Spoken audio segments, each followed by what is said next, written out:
The Bhagavad Gita says, "For one who has conquered the mind is the best friend. But for one who has failed to do so, the mind will remain the greatest enemy." When I read this, it touched me very deeply because I realized most of the time it's not the outside world that is making me suffer. It's my own mind. And if my mind can create suffering, it can also create peace. So this is what I wanted to share in this video. How you can use your own mind to become the master of your life and create the thoughts that uplift you and others as well.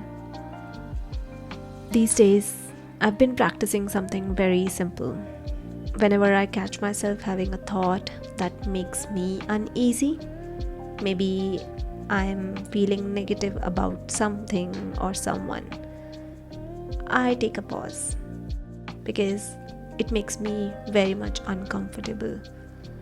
After years of meditating, I've come to this realization that you cannot get rid of your thoughts. You can never get rid of any kind of emotion which is coming from the outside world. But all you can do is control the thoughts that are coming in your own mind. You can choose to give energy to only positive thoughts. And it's not like you'll never have negative thoughts. You will have negative thoughts.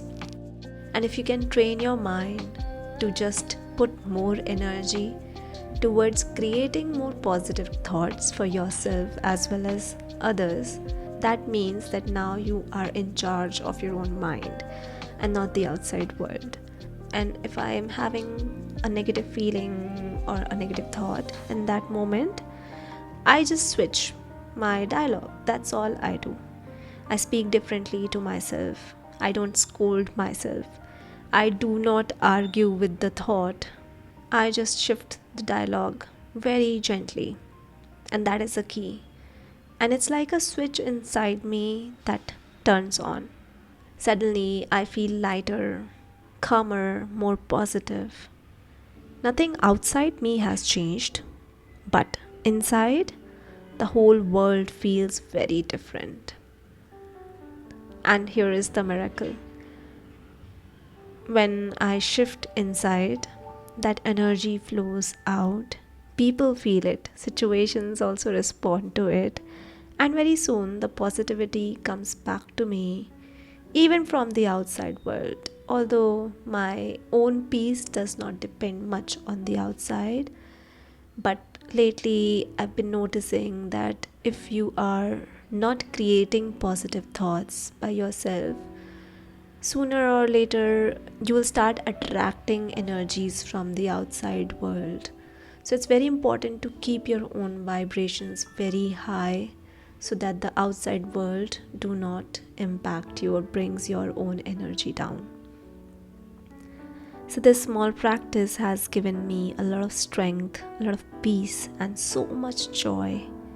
And it has shown me that we don't have to change other people. We don't have to fix the whole world. We only need to take care of our own inner world.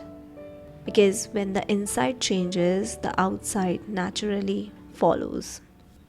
But here is the important thing. Many times we don't even realize when we are stuck in negative loops. We live on autopilot.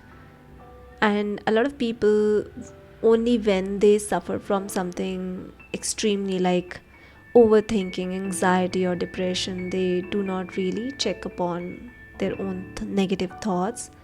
And they are so cling to their own negative thoughts that they think it is their right to have such negative thoughts about other people. So I feel if you can just take charge of your life right now, right here, instead of waiting for the moment when you feel down and you'll go down in overthinking or depression or anxiety or physical problems, you can definitely avoid those situations in your life by becoming a more aware person right at this moment. So here is a beautiful trick for you. Just create a sign for yourself, something that reminds you to return to the present moment. It can be an angel number, it can be a tree, a flower, a bird, an animal, or even just a color. And every time you see it, you can take a pause and check in with your thoughts. And if they're negative, do not punish yourself. Do not feel guilty. Simply notice them and gently shift it to something which is positive. In Patanjali's Yoga Sutra, this is called as Pratipaksh Bhavana, creating an equal and opposite charge of your negative thoughts, replacing them with the positive ones. Might sound a little mechanical, but only if your intentions are to improve your life, this works like magic. Do it very gently and very kindly. And I feel this is why angel numbers help so many people out there. Not because they're magical in themselves, but because they remind us to come back here to the present where we feel light again. Earlier, I used to resist going into the past so much. I thought, why should I look back upon the things that are already gone when I can just live in the now? But when I did my past life regression training, I learned something extremely important. The past is not meant to trap us. It's meant to teach us something. If we don't learn, the same lessons will keep repeating in our present, because the universe wants all of us to evolve eventually. And once we resolve the past, it becomes so much easy to live truly in the present. We all want the same thing. We all want to be peaceful. We all want to be joyful. We want to feel free inside. And that becomes possible when we realize that the world we carry inside us creates the world we see outside us. And if I change my inner dialogue, I change my life.